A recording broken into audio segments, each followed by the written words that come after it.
Bismillahirrahmanirrahim. Assalamualaikum warahmatullahi wabarakatuh.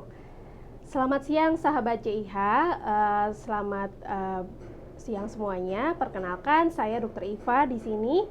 Jumpa lagi kita di Health Talk Rumah Sakit CIH Solo dengan tema pada siang kali ini kita akan membahas tentang waspada kanker payudara, pentingnya deteksi dini untuk perempuan.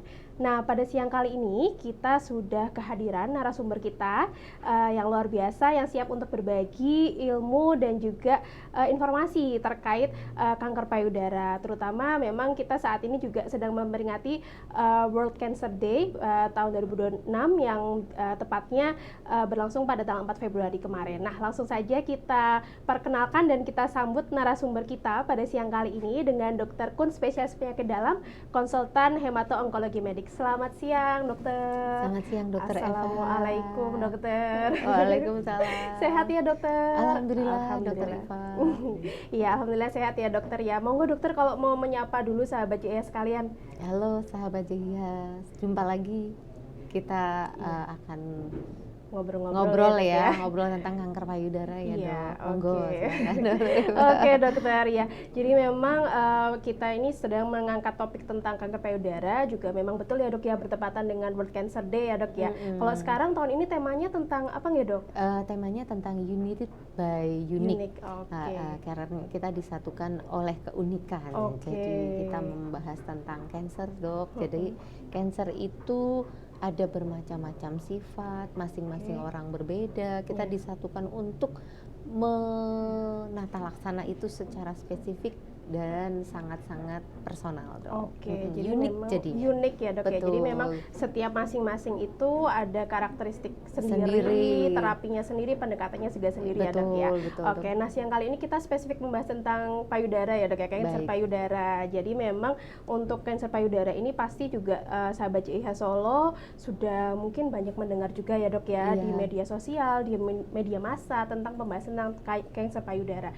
Nah mungkin boleh dokter mungkin menjelaskan sedikit dokter tentang kanker payudara ini sebetulnya untuk bisa lebih diterima atau mungkin difahami oleh teman-teman sahabat CIH dari teman-teman awam mungkin ya dok, itu seperti apa sih dok untuk kanker payudara sendiri? Ya, terima kasih dokter Iva. Jadi mungkin sobat JIH tahu ya apa yang disebut kanker payudara atau apa yang disebut dengan kanker. Jadi kanker itu artinya pertumbuhan yang berlebihan dok dari satu sel sehingga dia akan mengganggu aktivitas sel yang lain. Jadi semakin besar dan bisa menyebar. Nah, kalau ini pengertiannya adalah kanker payudara, maka ada pertumbuhan abnormal dari sel kanker di payudara yang bersifat ganas dan bisa menyebar seperti itu. Jadi memang catatannya adalah ada pertumbuhan yang abnormal, yang tidak semestinya, semestinya ya pada kanker payudara, dan juga memang ternyata selnya itu bersifat ganas ya. Jadi ada pemeriksaan lebih lanjut mungkin ya dok ya untuk menentukan itu ganas atau bukan. Betul. Dan ditentukan dari sifatnya dok. Jadi untuk membedakan jinak dan ganas kan dari bagaimana cara tumbuhnya, apakah dia menginvasi atau mengganggu organ sekitarnya, apakah dia bisa menyebar atau dia lokal di situ aja dok. Karena kan banyak benjolan di payudara, tidak semuanya cancer seperti itu. Iya betul. Oke dokter. Nah kemudian mungkin tadi sudah penjelasan tentang kanker payudara dok. Nah mungkin sahabat JIH juga penasaran terkait sebetulnya biasanya populasi atau yang memang ada problem menjadi kanker payudara itu kalau di Indonesia tersendiri dok, itu sebetulnya misalnya pada usia berapa, kemudian dengan faktor resiko seperti apa begitu dok? Baik, kanker payudara di Indonesia itu menempati keganasan pertama terbanyak untuk jenis kelamin perempuan dok. Jadi yang jadi masalah di Indonesia adalah datang terlambat dokter. Jadi rata-rata udah di stadium lanjut. Jadi sangat jarang kita temukan ada di stadium awal dok. Jadi setengah senti benjolan sangat bermakna. Yang kadang kita tidak bisa melihat itu dok. Kadang perubahannya tidak terlalu nyata dok. Kalau setengah senti kan nggak kelihatan apalagi usia produktif. Nah menjadi penting ketika kita harus meng-screening. Nah, screening itu kan tidak semua orang diperiksa. Tentunya kita harus melihat siapa saja yang harus di-screening. Seperti itu, dok. Jadi karena masalahnya adalah di late diagnose, artinya akhirnya angka kejadiannya parah, angka kejadiannya tinggi, pengobatan jadi mahal, dan efek sampingnya banyak, itu sangat berat dok. Jadi kita butuh di awal. Bagaimana pasien datang di stadium awal, tentu screening menjadi penting dok. Oke, jadi memang ketika kita membicarakan soal kanker, terutama kanker payudara, di mana dokter menjelaskan bahwa memang kanker payudara ini ternyata nomor 1 ya dok, untuk di Indonesia, untuk wanita, istilahnya populasi itu banyak ternyata, tapi memang ada masalah di mana adanya late detection tadi, ketika ketemu dokter Kun mungkin ya sudah kondisinya penyebaran, kadang malah ketemu sakit tulangnya dulu, baru kita cari kemana, ternyata di payudara. Ya, dok, mungkin kita harus mulai screening dari keluarga dekatnya. Dari keluarga dekat. Nah, ngomong-ngomong tentang screening dokter, nah ini kalau mungkin sahabat JIH penasaran juga ya dok ya, tentang sudah dibahas tentang screening nih, kira-kira sebetulnya siapa saja yang memerlukan screening dokter untuk kanker payudara ini gitu? Baik, kita mulai dari populasi yang terkena faktor risiko dan populasi yang tidak terkena faktor risiko. Kalau tidak terkena faktor risiko artinya dari keluarga terdekat tidak ada yang sakit, semua sehat. Tapi di usia 40 tahun kita sudah harus mulai sadari dok. Jadi pemeriksaan payudara sendiri yang bisa diperiksa 7 hari sesudah haid, karena kita kalau sebelum haid kan pasti ada benjolan-benjolan ya dok, dengan menggunakan kaca bisa diraba secara keseluruhan di payudara sampai ke ketiak, itu di 40 tahun dok. Nanti di 40 tahun sudah mulai sadari, kemudian jika ada sesuatu kita harus melanjutkan dok, melanjutkan ke USG payudara, kemudian jika memang itu mencurigakan lagi kita bisa mamografi. Sebenarnya kalau USG payudara itu lebih ditujukan kepada orang-orang yang lebih muda dok, karena kan jaringannya masih padat, jadi susah kalau mamografi. Kalau mamografi di usia-usia yang di atas 50 itu akan lebih sensitif. Kemudian dengan populasi yang kedua yang kita screening, populasi yang high risk. High risk itu artinya apa? Ada keluarga terdekat lini 1 misalnya ibunya, kakaknya, itu di usia 25 tahun sudah harus mulai dilakukan screening dok, mulai sadari, kemudian USG, kemudian itu secara berkala per tahun dok, sampai dia ditemukan gejala, kita harus lanjutkan ke pemeriksaan sampai ke pemeriksaan jaringan seperti itu.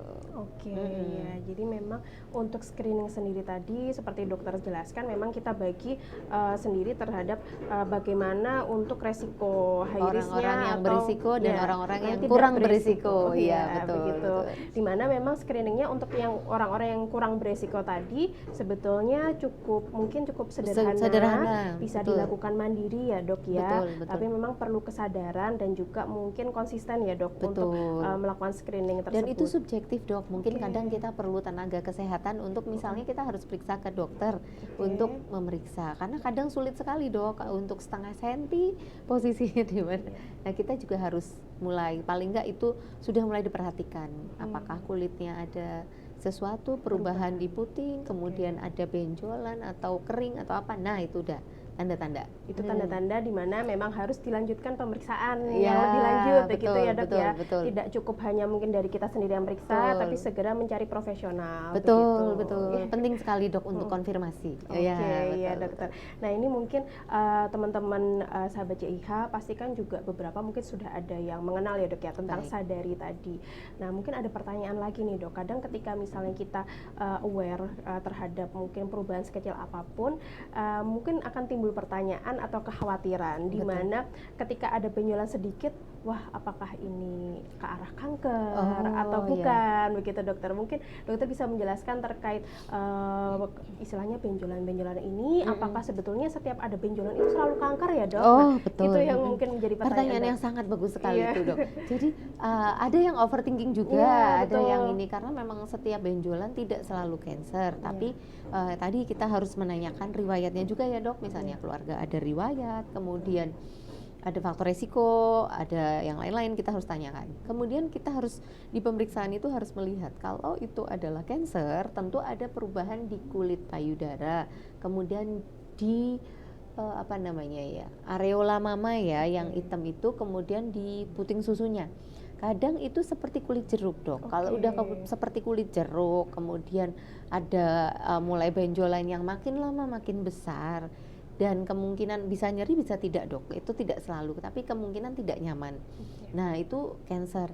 Kalau misalnya ada benjolan, nyeri, panas, atau lagi menyusui, Betul. itu biasanya karena mastitis, karena peradangan. Ada juga yang karena abses, juga ada. Jadi kita harus lihat. Biasanya kalau kanker itu malah tidak panas, tidak terlalu nyeri, kecuali dia mengenai saraf tertentu. Kemudian disertai gejala sistemik, dokter, biasanya. Jadi selain benjolan di payudara, secara badan itu kalau memang itu kanker, jadi orangnya mudah lelah, penurunan berat badan, rambut rontok dan sebagainya. Kalau itu hanya masalah infeksi, kemungkinan besar masalahnya hanya lokal di situ, Dok. Panas, kadang nyeri seperti itu, Dok, diraba panas, kemudian gemerges juga sih kadang kalau itu suatu radang. Nah, kalau suatu tumor jinak atau fibroadenoma mama itu juga dia tidak nyeri, Dok. Tapi membedakan antara FAM dan non FAM itu kan memang dengan pemeriksaan USG mamai juga bisa, tapi harus dipastikan dengan adanya pemeriksaan jaringan. Pemeriksaan jaringan itu seperti menggunakan jarum halus atau dengan core biopsi dengan jarum tertentu untuk kita analisa jaringannya secara histopatologi, Dok. Jadi memang sahabat JIH mungkin tidak perlu khawatir misalnya ketika menemukan sesuatu yang mungkin berbeda ya, Dok, ya. Berbeda dari biasanya, jangan langsung khawatir terlebih dahulu. Bisa dilihat juga misalnya kondisi penyertanya yang lain ya, Dok, ya. Dimana kalau yang kanker itu seperti yang dokter jelaskan pasti ada gejala sistemik yang lain dan juga untuk yang kanker sendiri malah istilahnya bisa mungkin tidak demam, tidak ada rasa nyeri seperti itu ya, Dok. Dan memang sebetulnya untuk pendiagnosaan sendiri tentunya pasti butuh dengan profesional ya, Dok, dengan dokter, begitu dengan diperiksakan dan ke nggak dokter. perlu takut, Dok. Dan tidak perlu takut untuk ketemu dokter pun.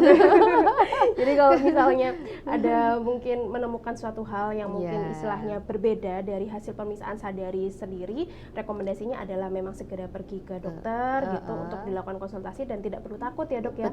Dan kita akan sarankan pemeriksaan yang paling tepat ya. Jadi istilahnya jangan lari dulu, tidak semuanya harus operasi dan kita tentu ada indikasi-indikasi tertentu.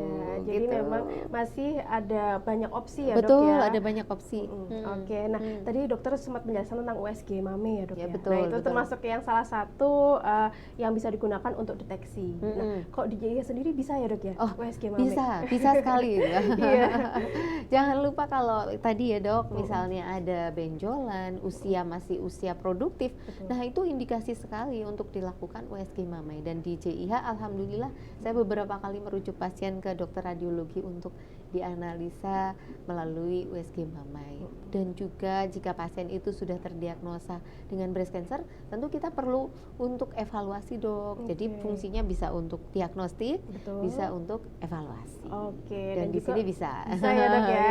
Dan USG ini kan tidak menimbulkan rasa nyeri, jadi painless juga. Jadi maksudnya itu adalah suatu pemeriksaan yang sebetulnya cukup nyaman ya, Dok, ya, ke pasien. Dan nyaman karena kan bisa memilih dokternya, ruangannya dan private seperti itu ya. Dan kita juga banyak dokter radiologi perempuan.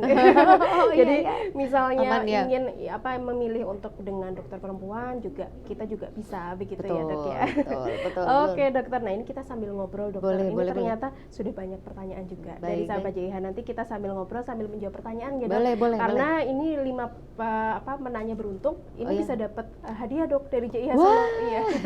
Jadi dapat voucher Healthy Cafe and Catering di Rumah Sakit JIH Solo nanti untuk 5 penanya yang beruntung. Begitu, dokter. Izin saya bacakan ya, Dok, ya. Mungkin yang pertama, nah ini dokter tadi yang sempat kita bahas. Jadi ini mungkin tentang kapan mulai dilakukannya sadari ya, Dok, ya. Jadi ini dari sahabat JIH, halo Dok, izin bertanya, apabila tidak ada riwayat dalam keluarga, usia berapa yang harus diwaspadai dan dimulai melakukan sadari? Lalu bagaimana menjaga supaya tidak akan terkena? Pertanyaan yang sangat bagus sekali. Baik. Jadi kalau kita sebagai wanita Kalau tidak ada faktor resiko dari guideline internasional menyebutkan di 40 sampai 45 tahun. Jadi usia 40 sampai 45 tahun sudah harus sarari karena sebenarnya kalau di negara maju semakin tua 50-an. Tapi kalau di Indonesia saya beberapa kali menemukan pasien di usia 35 dengan tanpa riwayat keluarga. Jadi alangkah baiknya kita ambil di 40 tahun. Jadi sudah mulai sadari. Sebaiknya diperiksa 7 hari sesudah haid. 7 hari sesudah haid. Karena kalau sebelum haid nanti kita akan kayak positif palsu. Orang mau haid kan biasanya payudaranya jadi mengeras seperti itu. Dan upaya pencegahan yang dilakukan nomor 1 memang cancer itu terjadi karena ada bakat, karena ada pencetus juga dok, ada gen susceptible. Nah itu bagaimana caranya biar tidak terkena, menjaga keseimbangan. Jadi tetap menjaga keseimbangan artinya makan sehat, kemudian hidup sehat seperti itu, dan harus screening dari awal, harus mulai pemeriksaan dari awal seperti itu. Jadi memang yang ditekankan di sini untuk mencegahnya yaitu dengan tadi menjaga pola hidup sehat, betul. Dan juga kata kuncinya adalah screening ya dok ya. Jadi deteksi awal. Deteksi awal, betul. Karena memang kalau dari penjelasan dokter berarti deteksi awal sedini mungkin itu sangat berarti ya dok. Sangat berarti karena angka kesembuhannya tinggi. Jadi kita mengejar complete response dok. Jadi angka harapan hidup jika di stadium 1-2 bisa di harapan hidup 5 tahunnya bisa sampai 70%. Jadi 70 orang masih hidup 5 tahun, 70-90. Iya, jadi banyak opsi ketika misal memang diketahui lebih awal begitu ya dok ya. Nah, ini mungkin kita bahas sedikit lagi dok tentang mungkin preventifnya ya dok ya. Ini banyak pertanyaan dari sahabat JIH terkait preventif pencegahan kanker, dan juga ini contohnya ada yang tadi bertanya soal vaksin dokter. Jadi tadi saya baca ada pertanyaan yang cukup menarik. Jadi apakah untuk mencegah kanker payudara ini, apakah ada mungkin semacam jenis vaksin yang bisa diberikan begitu dokter? Apakah ada semacam vaksin untuk pencegahan kanker payudara? Baik, terima kasih, sangat advance ini. Jadi kebetulan faktor risiko terjadinya kanker payudara jarang sekali yang terlibat dengan virus HPV. Kalau yang bisa berhubungan langsung itu kanker ovarium, ya kanker serviks seperti itu. Kalau payudara sampai saat ini yang terjadi karena mutasi gen BRCA 12, BRCA12. Jadi lebih ke arah mungkin gen. Jadi pencegahannya sebenarnya sobat JIH kalau memungkinkan bisa pemeriksaan gen. Apakah ada mutasi BRCA1 atau BRCA2? Nanti di situ kita akan bisa kemungkinan di 5 tahun akan terjadi ini kanker payudara atau kanker di ginekologi. Jadi kemungkinan besar. Tapi sobat JIH nggak usah takut karena itu kan istilahnya penyaring di awal sehingga kita lebih waspada. Sebenarnya itu pemeriksaan BRCA yang positif negatif itu akan menentukan kita langkah pencegahan apa. Apa perlu mastektomi? Apa perlu diambil ovariumnya seperti artis Angelina Jolie? Beliau kan juga BRCA-nya positif. Jadi beliau sudah mastektomi dan sudah ovarektomi. Jadi mencegah kemungkinan terjadi kanker. Gitu, seperti itu. Ekstrimnya seperti itu. Tapi sobat Jaya nggak perlu khawatir karena dari situ kita mulai untuk menata hidup istilahnya. Jadi kan mulai dilakukan preventif seperti apa. Nomor 1 makanan tadi dok, makanan harus aman. Kemudian kalau vaksinnya sampai saat ini sepertinya belum ya. Kalau pencegahan pemeriksaannya ada seperti itu. Yang secara khusus tidak ada. Tapi kalau misalnya dari BRCA itu kan bisa ke keganasan ginekologi, jadi tidak ada salahnya vaksin HPV seperti itu untuk mencegah ini. Mencegah yang masalah ginekologi tadi ya dok ya. Karena terkait gen yang hampir sama. Tapi memang kalau untuk spesifik di kanker payudara sendiri, mungkin sampai sekarang memang belum ada ke arah sana ya dok ya. Oke dokter. Nah ini juga masih membahas tentang preventifnya dok. Ini ada pertanyaan juga tadi kan dokter sempat menyinggung soal gaya hidup yang sehat, pola hidup yang baik. Nah ini ada yang bertanya dok sahabat JIH, dokter adakah makanan yang harus dijaga sehingga tidak mudah terkena kanker payudara? Wah sip. Iya. Bagus. Jadi kalau masalah makan, kita intinya menghindari faktor pencetus ya dok. Kalau terjadi kanker kan butuh pencetus, butuh gen, butuh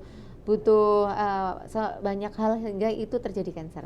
Tapi kalau dari segi makanan, kita harus makan yang sehat, 4 sehat 5 sempurna, mengurangi yang berpengawet, mengurangi yang berperwarna, kemudian intinya kita lebih suka yang bukan ultra processed food ya. Kita alami ya, yang alami aja. Ya, kalau secara khususnya ya kita meningkatkan sistem imun sehingga sel-selnya cenderung akan hidup normal. Selnya tidak ada sel jahat yang merangsang inflamasi. Jadi terjadinya kanker itu kalau ada paparan inflamasi atau radang yang terus-menerus sehingga dia berubah sifat dok, berubah sifat jadi jahat. Nah, makanan yang tidak mengubah sifat jahat itu tentu makanan yang sehat dok. Seperti itu. Jadi memang kita berusaha menghindari adanya pencetus ya, gitu betul, ya dok ya. Betul, Jadi betul. Misal pun sudah ada mungkin bakat tapi kita dijaga kemungkinan akan tidak juga bisa dok. Seperti itu. Iya dokter. Nah ini terkait tadi dok, ini kan kita bahas makanan. Ada juga nih yang bertanya, dok kalau sering makan mie instan apakah jadi beresiko? Tadi mungkin yang ultra processed food ya. Sudah dokter jelaskan tadi ya dok ya. Jadi tentang yang ultra processed food tadi memang baiknya dikurangi. Iya intinya seimbang ya dok. Seimbang. Sesekali cheating boleh, tapi nggak boleh sering-sering. Iya dokter. Nah ini kan kita sudah sempat membahas tentang preventifnya ya dok. Tadi dokter sempat menunjukkan ada USG juga. Ya, selain USG, apa saja dok kira-kira yang bisa dilakukan untuk deteksi awal? Baik. Jadi nomor 1 pemeriksaan yang non biaya dulu. Kita pakai sadari. Kemudian setelah sadari kita tetap harus bertemu profesional, baik dokter di fasilitas pertama, dokter umum atau dokter misalnya kita berkunjung dengan dokter penyakit dalam atau dokter bedah boleh. Nanti dari situ tentu kita akan dilanjutkan ke pemeriksaan penunjang seperti USG ataupun mamografi nanti. Jadi screening yang disarankan itu berdasarkan usia nanti dok. Ya kalau memang usianya masih usia produktif, jaringan payudara masih keras, masih kelenjar-kelenjarnya masih bagus, itu lebih sensitif menggunakan USG. Kalau mamografi untuk usia-usia yang sudah menopause, karena sebenarnya datangnya kanker payudara itu di usia-usia yang 50 ke atas dok sebenarnya. Seharusnya begitu ya dok ya. Seharusnya. Tapi karena memang ya itu sekarang banyak bermutasi, gennya sudah semakin pintar, gen jahatnya sehingga bisa menyerang usia yang lebih muda. Ada heterogenitas sifat dari kanker itu dok. Ya. Jadi tadi 2 itu ya dok ya, USG dan juga mamografi. Di mana memang pilihannya itu berdasarkan istilahnya usia dan juga mungkin ya kebutuhan pasien ya dok ya masing-masing. Nanti beda lagi kalau orang itu sudah ini dok, sudah terdiagnosa breast cancer, masih butuh pemeriksaan banyak karena kita harus menentukan yang namanya stadium. Dari stadium kan akan ditentukan dari besarnya tumor yang adanya besarnya tumor, kemudian kelenjar getah bening yang terlibat, kemudian metastase atau penyebaran. Nah, metastase atau penyebaran kita bisa cari kan dari atas sampai bawah tuh dok. Dari dada, kemudian dari USG perut, atau dari tulang yang namanya bone survey atau bone scan. Tapi ada cara canggih dok sekarang, pakai PET scan. Ya, tapi tidak rutin. Itu hanya kalau ada keluhan tertentu dan misalnya sahabat JIH benar-benar dari awal pengen tahu apa sih, jadi nggak usah bone survey yang itu menggunakan ronsen, yang di ronsen semuanya itu dok. Kalau bone scan menggunakan fasilitas nuklir untuk melihat secara lebih sensitif itu ada penyebaran apa enggak di tulang. Ya jadi memang untuk sebetulnya perkembangan sendiri itu sekarang juga udah lebih advance ya dok ya. Jadi memang banyak sekali opsi dan juga istilahnya banyak sekali opsi dan juga pilihan begitu. Betul. Nah itu akan menentukan terapinya dok. Jadi orang CA mama itu tidak semuanya operasi, tidak semuanya di kemo infus, tidak semuanya di kemo minum. Jadi tentu kita akan melihat secara personal dok. Jadi sesuai tema dengan WCD tadi. Jadi orang kanker payudara saya kok disinar, saya kok enggak, saya kok dikasih obat ini, karena sangat heterogen dok. Itu sangat bermacam-macam sesuai dengan stadium, kemudian hormonal reseptor dok. Kalau breast cancer itu ada estrogen, progesteron, dan HER2. Itu nanti yang akan menentukan terapi hormonal, terapi target, bahkan sampai ke imunoterapi seperti itu. memang untuk terapinya sendiri memang unik masing-masing dan Masing-masing juga sesuai. banyak sekali istilahnya pilihannya Modalitasnya juga, banyak, modalitasnya banyak, pilihan terapinya juga sebetulnya sebenarnya sangat banyak. cukup beragam Dan gitu kita ya. harus tahu komorbid, intinya dari pasien itu punya komorbiditas apa. Misalnya ada sakit darah tinggi, gula, atau punya sakit jantung, itu gimana dok? Bisa di sini nanti. Bisa di Jaya Jaya Solo. bisa. Oke dokter, nah ini Iya. mungkin kita lanjut tentang tadi sudah bahas tentang kuratifnya dok Iya, ya. betul, Jadi untuk betul. penyembuhannya, tadi saya baca juga udah sahabat JH juga pada ada pertanyaan terkait tentang terapinya. Tadi ada pertanyaan terkait dokter, apakah untuk pengobatan kanker payudara sendiri itu memang bisa sebagai penyembuhan atau hanya memperpanjang masa usia. Nah, itu mungkin dokter yang bisa dijelaskan ke sahabat JH, atau mungkin ini juga ya dok, persepsi teman-teman atau mungkin sahabat JH atau mungkin orang awam kadang kan mungkin melihat kanker itu artinya kemoterapi, kanker itu artinya apa. Nah, itu mungkin dokter Kun bisa menjelaskan dok. Betul sekali. Nah, ini pertanyaan yang bagus. Jadi semoga nanti bisa tidak takut ya, karena memang pemilihan modalitas terapi pada kanker payudara itu sangat tergantung stadium dok. Stadium atau apa ya, stadium ya tahu ya, stadium 1, 2, 3 dan 4. Kemudian hormonal reseptornya tadi, kemudian metasnya ada di mana, terus performance status. Jadi artinya orang itu mampu atau tidak, terus ada sakit apa lagi gitu. Jadi tidak usah khawatir untuk target pengobatannya itu sebenarnya tergantung stadium dok. Kalau 1, 2 itu harus sembuh yang artinya complete respon. Complete respon itu hilang barangnya, hilang tumornya, tidak ada penyebaran kemana-mana. Kalau stadium 4 itu namanya bukan kuratif lagi dok. Jadi stadium 4 itu kayak paliatif, yang artinya dia tidak menyembuhkan, tapi dia mencegah biar tidak menyebarnya lebih banyak dok. Jadi satu pasien dalam 1 tahun kita terapi itu tidak bertambah untuk stadium 4, itu artinya respon terapi dok. Sudah bagus. Iya, itu sudah bagus. Jadi respon terapi itu sangat tergantung, yang kita harapkan sangat tergantung stadium. Makanya dari awal pasien harus tahu, saya posisinya di stadium berapa dok, kemudian saya targetnya apa dok, itu harus jelas. Harus clear dari awal ya. Harus clear dari awal. Jadi nggak usah khawatir, saya punya pasien stadium 4 sudah 3 tahun, bisa ada yang sampai 5 tahun. Itu memang sangat tergantung reseptor hormonalnya juga. Jadi memang itu sangat personal seperti itu. Sekali lagi sangat personal. Sangat personal sesuai dengan temanya tadi. Iya betul. Jadi tidak selalu, ada juga breast cancer yang tidak membutuhkan kemo, hanya dioperasi saja. Itu ada juga. Nanti kita makanya harus memeriksa yang namanya imunohistokimia tadi dok. Jadi setelah diambil jaringannya, diperiksa histologi, kemudian kita meriksa imunohistokimia. Di situ kita akan menganalisa beliau itu di stadium berapa. Dia nanti terapinya akan kita mulai mana dulu, operasi dulu, kemoterapi sistemik dulu, hormonal terapi dulu, atau terapi pendamping, atau sampai imunoterapi. Jadi itu ada tahap-tahapannya sesuai dengan stadiumnya. Gitu dong. Jadi memang semua itu sebetulnya personalized dan memang sesuai dengan stadiumnya betul, tadi ya dok ya. Betul. Nah ini mungkin dokter menyampaikan tentang stadium-stadium. Mungkin sahabat JH ada pertanyaan juga dok. Dokter stadium 1, stadium 2 nomor itu 1 secara sederhananya mungkin dari apa ukuran, ya, dari ukuran. Misalnya 0 sampai 2 cm, 2 sampai 5 cm, 5 cm sampai 7 cm, dan lebih dari 7 cm. Itu 1, 2, 3, 4. Iya. Terus tapi nanti mudahnya begitu. Nanti terus kita nilai lagi keterlibatan getah beningnya ada berapa. Itu N1, 2, 3. Kemudian penyebaran jauhnya ada atau tidak. Gitu. Jadi memang penilaiannya itu sangat banyak dan juga rinci ya, rinci dok, ya? dan detil. Jadi jadi kadang mungkin di awalnya kita belum tahu, tiba-tiba aku udah stadium berapa, tapi tenang aja karena kita punya pilihan-pilihan gitu. Betul, iya. Jadi mungkin memang sering juga mungkin ya teman-teman sahabat JIH mungkin mendengar dari media massa atau apa, mungkin seseorang langsung diagnosanya stadium 3, itu kan kesannya mungkin menyeramkan begitu ya dok ya. Cuma sebetulnya kalau dari dokter menjelaskan sendiri, stadium itu justru malah untuk membantu istilahnya menentukan terapi ya dok ya, Betul, dan memang betul. harus diketahui dan juga tidak perlu khawatir ketika Betul. misalnya memang tiba-tiba sudah stadium 3, stadium 4, Betul, tetap ada betul. sebetulnya tetap ada Pilihan, opsi, ya pilihan betul. terapinya. Jangan putus asa. Iya. Ya.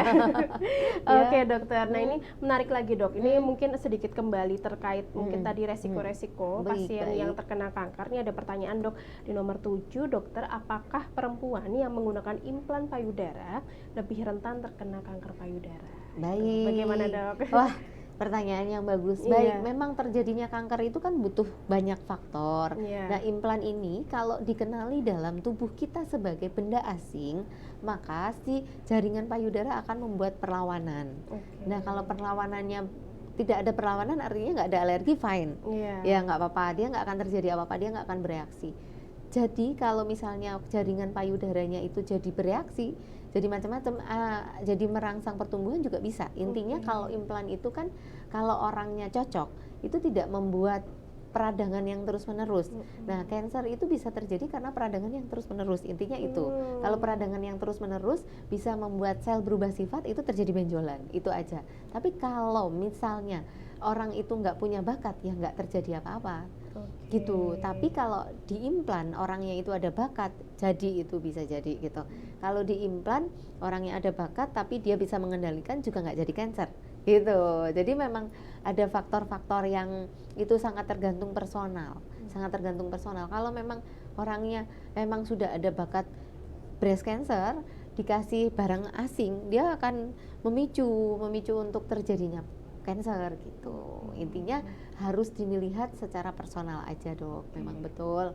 Jadi kalau memang orangnya ada bakat ya ada kemungkinan bisa gitu. Kalau orangnya baik-baik aja nggak apa-apa gitu. Oke, jadi memang untuk memicu kanker atau tidak sebetulnya jawabannya tergantung pada masing-masing individu ya dok ya.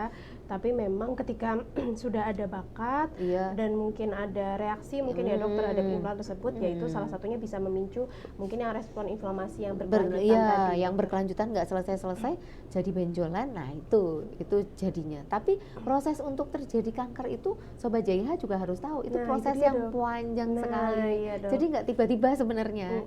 Itu proses yang bisa 5 tahun, 10 tahun yang lalu dan berjalan secara mikro. Cuma kita kadang taunya udah benjolan gede gitu. Itu sebenarnya proses apa ya namanya? Proses mikronya udah jalan dok, molekulernya udah jalan gitu. Jadi memang kanker ini prosesnya sebetulnya sedikit-sedikit, iya, tapi mungkin tanpa kita sadari ya dok ya. Iya betul. Dan ada ketambahan pemberat dok ya, kayak tadi rokok, infeksi virus, nah itu udah tambah bubar itu. Iya dokter. Oke. Nah mungkin satu lagi dokter, ini terkait tentang terapi ya dok ya. Tadi menyambung pertanyaan terkait apakah kanker itu bisa diobati betul-betul sampai sembuh. Nah sebetulnya kalau dari dokter Kun sendiri menilai bagaimana untuk kondisi sekarang terapi pengobatan kanker payudara, apakah memang ada bisa dinilai hingga sembuh atau seperti apa dokter? Baik, itu nomor 1 memang harus kembali ke stadium. Kanker itu kalau ditemukan di stadium awal itu sembuh. Namanya sembuhnya disebut complete response. Ya, kalau misalnya ditemukan di stadium 4 itu harapannya bukan kuratif lagi, bukan sembuh, tapi dia tidak istilahnya tidak tambah penyebarannya, orang bisa hidup dengan dignity. Artinya walaupun penderita kanker bisa tetap menikmati hidup. Jadi itu tujuan dari perawatan kanker itu sangat tergantung stadium dok. Kalau kita targetnya, saya akan bilang ini targetnya sembuh karena stadium 1-2. Kalau di stadium 3-4 ini targetnya jangan sampai itu datang lagi, jangan sampai itu lebih berat lagi. Dan masih walaupun itu di stadium 4 ada yang namanya palliative care. Ada istilahnya orang itu biar dia hidupnya tenang, dia bebas nyeri. Kanker itu dekat dengan nyeri dok. Tadi ada pertanyaan tentang nyeri. Betul. Jadi breast cancer itu ada nyeri juga. Memang ada nanti misalnya penyebaran ke paru, penyebaran ke tulang itu nyeri. Nah orang-orang dengan stadium 4 itu harus bebas nyeri. Kalaupun dia tidak bisa sembuh hilang kankernya, tapi dia bisa tetap istilahnya kalau setahun 2 tahun kita bisa menikmati hidup, bisa jalan-jalan, bisa ngomong cucu, bisa apa, itu harus tetap kita perjuangkan. Jadi itu yang namanya mohon maaf kalau harus meninggal itu dengan dignity, dengan kita memang tidak kesakitan bersama keluarga seperti itu. Oke, jadi memang definisi artinya kesembuhan sendiri untuk kanker itu memang sangat istilahnya personal dan juga masing-masing sesuai dengan tadi stadiumnya, Dok. Betul, betul. Gitu. Oke.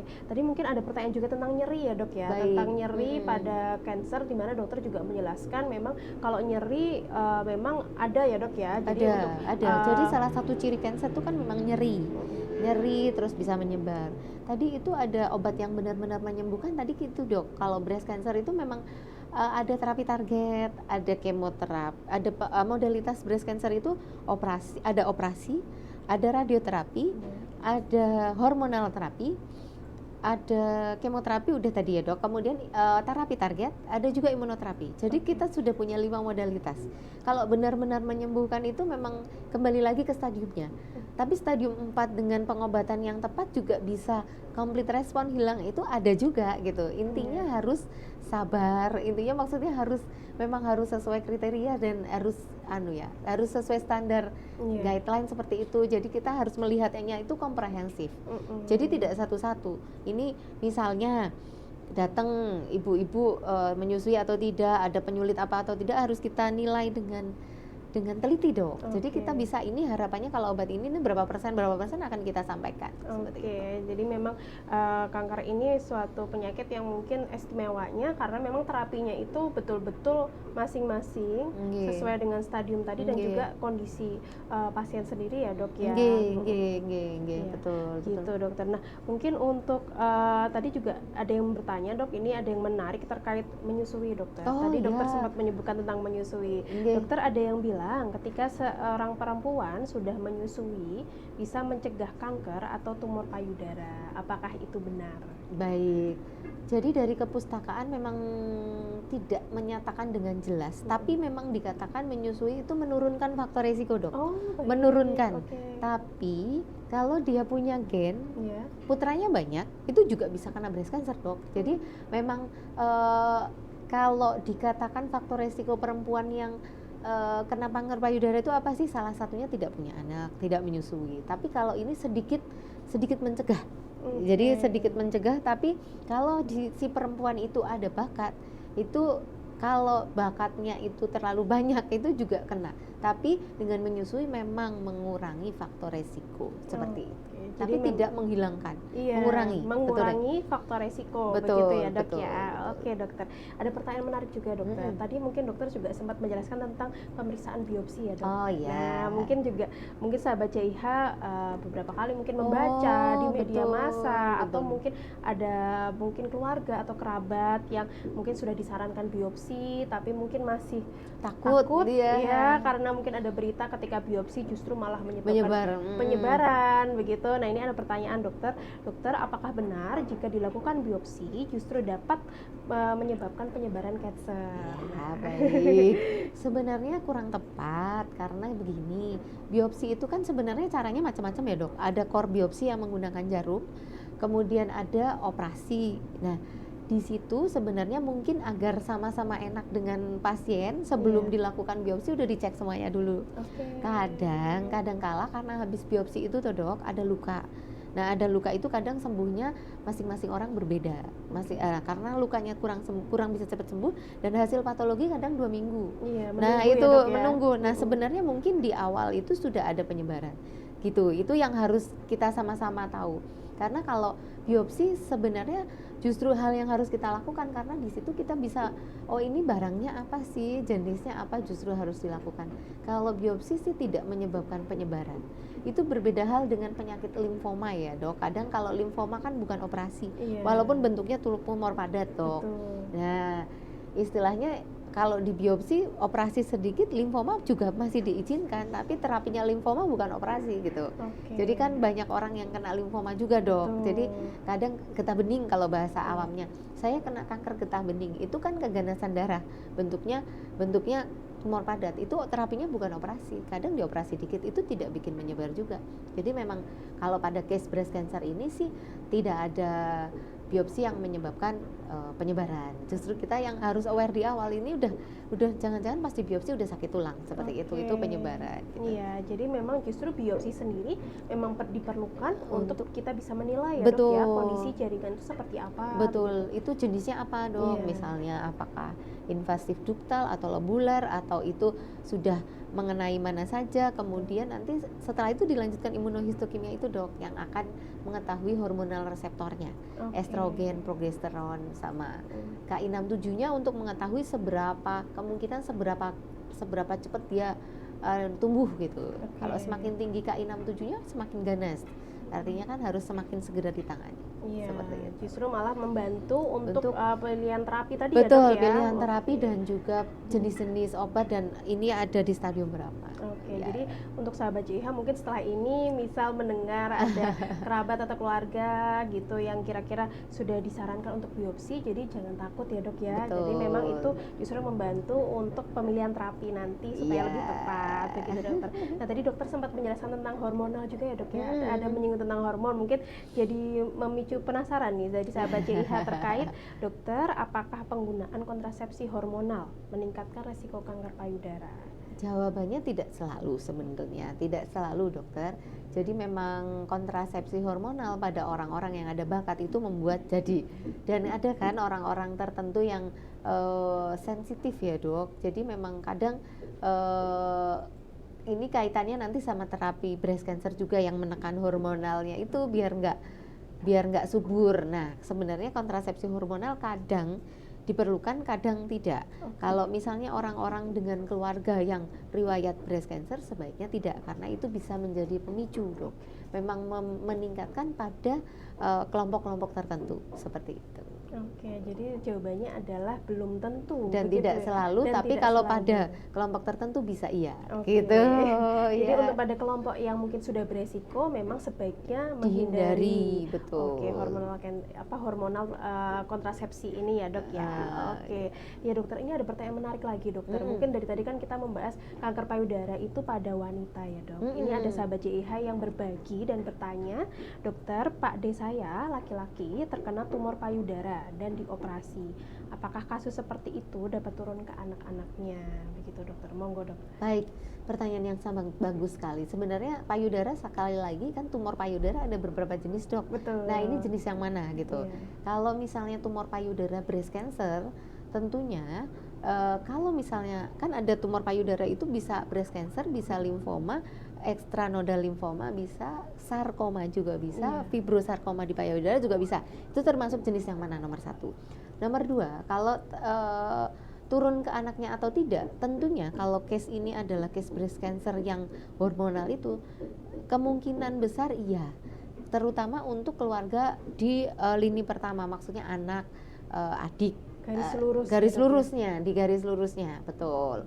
Nah tentunya kalau kita mau screening dengan screening yang apa, harus tahu jenisnya tumor payudara apa. Kalau case-nya payudara tadi ya sebaiknya keluarga-keluarga terdekat tetap harus screening seperti itu. Harus screening seperti yang dokter jelaskan tadi ya Dok ya. Betul, jadi termasuk berarti kelompok yang beresiko. Betul. Sehingga memang perlu dilakukan screening untuk per tahunnya Dok betul, ya tadi dokter rekomendasinya ya. Ya betul. Iya Dokter. Nah ini mungkin tadi kan kita sudah sempat dokter menjelaskan tentang terapi atau kuratifnya juga dari kanker payudara sendiri. Nah mungkin kalau di JIH Solo Dokter, itu bagaimana pilihan terapi kanker payudara yang memang sudah tersedia di sini dan juga kita bisa melayani sahabat JIH ini Dokter? Baik, kalau yang ada di sini dari diagnostik bisa ya Dok, diagnostik bisa, dari USG payudara bisa, nanti dari USG payudara kami bekerja sama dengan dokter bedah untuk melakukan biopsi, kemudian kami bekerja sama dengan dokter patologi anatomi untuk memeriksa histopatologi dan dilanjutkan imunohistokimia, lalu kami bekerja sama dengan dokter radiologi lagi untuk menentukan stadium di stadium berapa. Kemudian yang kelima, setelah ketemu stadiumnya Dok, nanti kita akan tentukan terapinya. Dari misalnya kita membutuhkan kemoterapi, kita sudah bisa Dok di sini dengan berbagai macam obatnya, fasilitasnya juga bisa memungkinkan. Kemudian kalau mau memerlukan terapi hormonal juga bisa di sini. Kalau sampai dengan terapi target juga bisa. Kemudian imunoterapi seperti imunoterapi yang sudah proven secara guideline bisa di sini. Jadi sahabat JIH Nggak di perlu sini sudah khawatir. pakai kontrap. Tapi kalau radioterapi sinar kita masih bekerja sama dengan rumah sakit lain. Gitu. Oke. Tapi tidak semua radioterapi kan. Gitu. Oke, Seperti jadi itu. sebetulnya banyak pilihan yang sudah bisa dilakukan terapinya ya dok ya di Betul, Rumah Sakit betul, Jaya Solo betul. ini. Jadi untuk sahabat JIH mungkin yang ingin berkonsultasi mungkin dengan Dokter Kun itu juga nggak perlu khawatir. Di sini kita juga bisa melakukan pelayanan untuk terapi cancer ini dan juga sudah banyak opsinya ya dok ya. Betul. Yang nanti akan disesuaikan dengan kondisi pasien. Betul, begitu. betul. Nah ini dokter mungkin sambil kita menjawab pertanyaan lagi, dokter nih ada pertanyaan yang menarik lagi tentang dari sahabat JIH. Mungkin ini kasusnya sudah pernah operasi dengan kanker payudara. Ini dokter, apakah setelah operasi kanker payudara bisa tumbuh kembali? Baik, jika case-nya adalah kanker payudara, tentu saat dioperasi itu dia ganas apa tidak. Kalau misalnya ini adalah case-nya ganas, tentu dia bisa tumbuh lagi dok. Jadi kalau sudah melakukan pengobatan itu, kan memang misalnya bisa dilakukan operasi, tentu kita harus lihat batas operasinya. Kemudian getah bening yang terlibat, kemudian penyebarannya.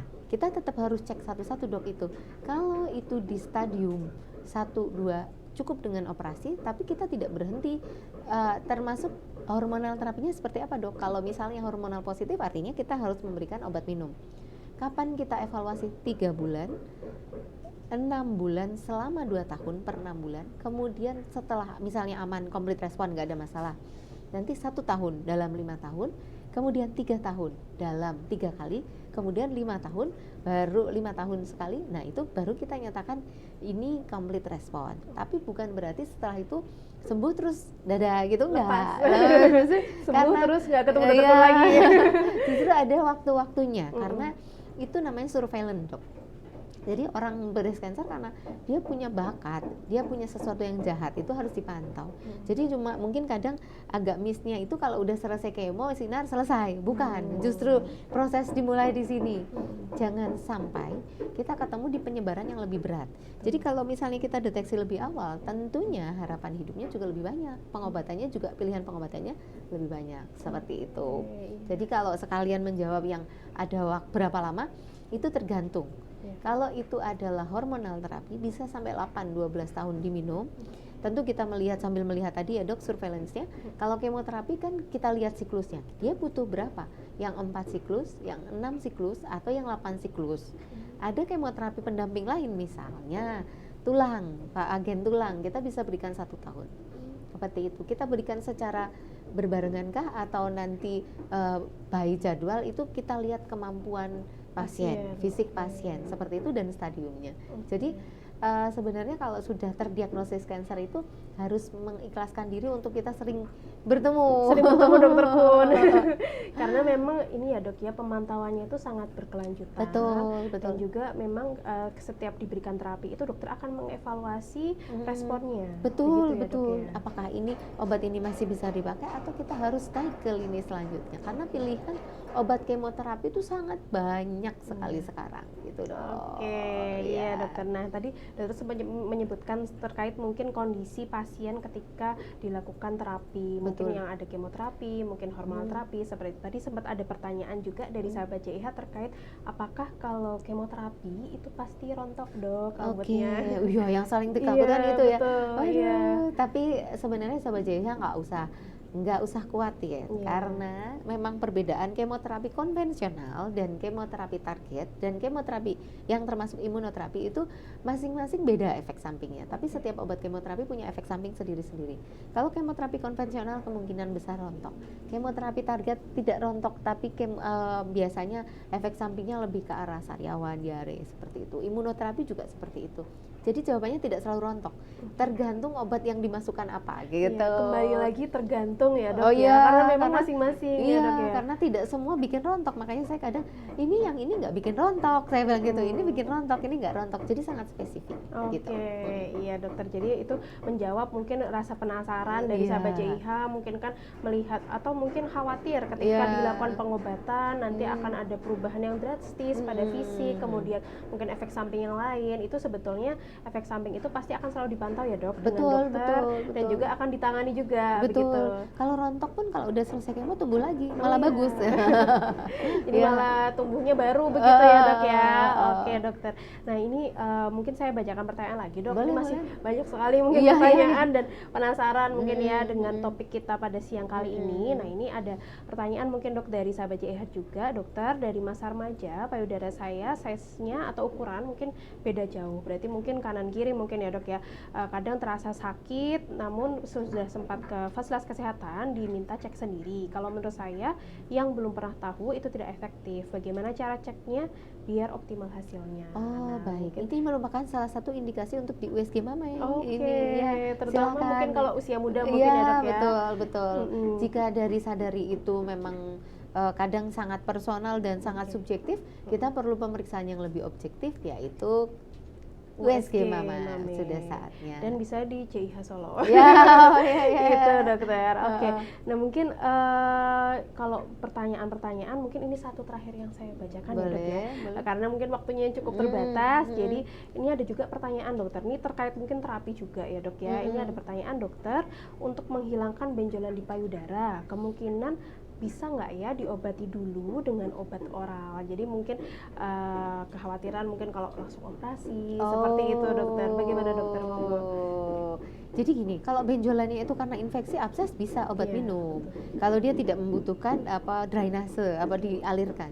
Tapi kalau ini adalah suatu case yang mencurigai keganasan yang ganas, sebaiknya memang kita ketahui jenisnya apa.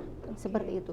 Karena sampai saat ini kalau itu adalah cancer kan nggak bisa, kalau bisa diambil ya diambil. Kalau dengan obat minum dulu, khawatirnya kita tuh membuat dia semakin nakal. Oke. Ya, Justru semakin malah nakal, penanganannya sifatnya berubah. terlambat begitu ya dok ya. Ya, nanti akan delay seperti itu. Nanti dia terlanjur, kalau misalnya itu adalah suatu keganasan, terlanjur dia jalan-jalan kemana-mana. Kalau jalan-jalannya ke paru-paru jadi sesak, jalan-jalannya ke liver jadi sakit, kemudian ke tulang, itu yang bahaya. Jadi kalau ada benjolan, sudah saatnya. Itu kalau 2 cm itu udah stadium 2. Ya, kan kita harus hati-hati dengan stadium. Betul. Padahal 2 cm mungkin kalau kita lihat di penggaris itu tidak bermakna. panjang ya dok ya. Saya punya pasien setengah senti dok, nggak kelihatan dok. Jadi Oke. kalau yang USG nggak benar-benar detail tuh nggak kelihatan. Oke. Ternyata itu jenis yang sangat-sangat agresif. Nah, setengah senti itu harus kita pertimbangkan untuk Iya, yang kalau lain-lain. mungkin biasanya pasien-pasien dokter yang mungkin datang dengan Hmm. mungkin ukuran setengah senti itu biasanya ketahuannya karena apa ya dok? Penyebarannya. Penyebarannya. Oke. Karena dia sudah sesek, karena Oke. dia sudah tiba-tiba ada yang sakit tulang belakang. Sakit tulang belakang, dia nggak kemana-mana, diperiksa macam-macam. Di PET scan baru kelihatan kemungkinan ada metabolik di breast cancer. Kita juga ada pemeriksaan pendukung dok, selain imaging Iya. seperti ronsen, PET scan dan sebagainya, ada penanda tumor. Penanda Ya. tumor, Itu tidak spesifik, tidak sensitif, tapi cukup membantu mengarahkan. Iya. Kira-kira ini arahnya Kemana begitu gitu. ya dok ya. Iya, betul. Oke. Iya. Kalau untuk ini dokter modalitas, kalau MRI sendiri gimana dokter? MRI breast Oh, misal, MRI iya. breast boleh. Jika seandainya ada benjolan dok, ada benjolan dari breast dari USG Mama tidak konklusif, kadang BIRATS 3 ragu-ragu, kan BIRATS 4 itu jelas kemungkinan besar keganasan. Iya. Kemudian dari mamografi tidak jelas, kita perlu konfirmasi. Oke. Ya, di si MRI ini jauh lebih sensitif dok untuk breast ini. Jadi kalau misalnya takut operasi, Betul. nah ada tempat juga itu untuk di MRI. Ini sebenarnya keganasan nggak sih? Itu Oke. bisa gitu untuk lebih sensitif dari USG dan mamografi. Jadi sebagai opsi juga. Opsi juga. Misalnya takut operasi bisa dilakukan MRI terlebih Terlebih dahulu begitu ya dok ya. takut operasi itu di MRI itu barangnya segede apa ya, ini apa. Nah habis itu harus mau dicek ini barangnya apa itu harus jelas seperti Iya, itu. harus dilihat di mikroskop Iya, begitu ya dok betul. ya caranya. Iya, di jaringannya ini barangnya apa sih, barangnya apa dulu gitu. Oke dokter. Nah kalau MRI ini sih di JIH bisa ya dok ya? Bisa ya? Iya. Oh ya, oh Jadi iya, bisa, iya. jadi Berarti sudah lengkap sekali. lengkap, iya, Jadi nggak dokter. usah khawatir benjolan yang takut langsung ke sini. Iya, jadi MRI kan juga ini tanpa radiasi ya dok ya, Betul, karena kan menggunakan elektromagnetik begitu, jadi kalau pasien Lebih safety, lebih safe. nyaman dan lebih sensitif dok, lebih apa ya, lebih teliti dalam menilai jaringan. Itu paling teliti dibandingkan USG. Ini USG dan juga kalau MRI sendiri tidak perlu misalnya hanya khusus usia muda, usia tua itu nggak semua perlu ya, Dok, bisa ya? itu. Bisa. Jadi Iya. untuk mungkin sahabat-sahabat JIH yang mungkin istilahnya merasa ada keluhan, mungkin ada benjolan yang sudah dilakukan USG tapi kurang sensitif, mungkin kurang Iya. terlihat begitu Iya, dokter. betul. Itu bisa datang ke JIH Solo. Kita juga punya modalitas MRI ya dok ya. Wah, MRI payudara. lengkap sekali. Iya. Oke dokter, nah ini nggak terasa dokter. Ini waktunya kita udah hampir 1 jam. Oh, ya ampun.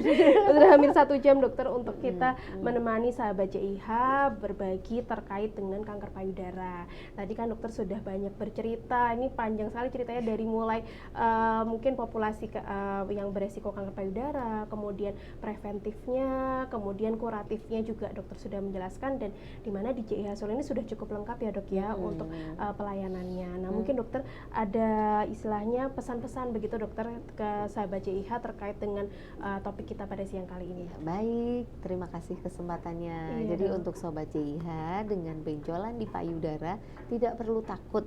Di sini tidak menakutkan.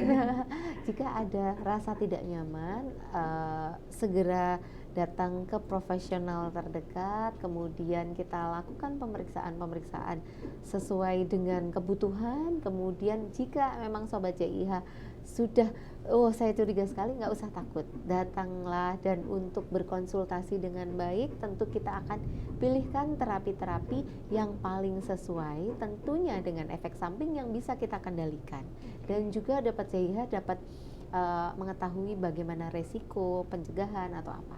Jadi deteksi dini akan memperpanjang harapan hidup.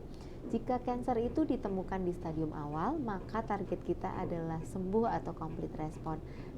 Semakin cepat kita menemukan di stadium awal, harapan sembuh makin tinggi, angka harapan hidup makin tinggi. Jadi jangan takut untuk Jangan periksa. takut. Semakin cepat ketemu, semakin cepat kita punya banyak opsi ya Betul, dok ya untuk betul. kedepannya seperti apa. Baik. Nah untuk sahabat-sahabat JIH dokter yang pengen ketemu dokter Kun, ini dokter Kun praktek di JIH-nya hari apa saja dok? Hari Senin dan Rabu. Senin dan Rabu. Jadi sahabat JIH yang mau berkonsultasi dengan dokter Kun, mungkin tadi masih ada pertanyaan-pertanyaan ya dok ya, yang baik. belum terjawab di live Instagram kali ini. Sahabat JIH bisa bertemu dengan dokter Kun di layanan poliklinik ya dok, di Ya. Senin dan Rabu bisa berkonsultasi dan mungkin sekaligus melakukan pemeriksaan mungkin ya dok ya, dari yang di rumah sudah melakukan sadari. Nah ini pengen dinilai secara objektif dari profesional. Begitu Baik, dokter. terima kasih. Nah sebelum kita tutup lagi dokter, kita mau mengumumkan pemenang giveaway.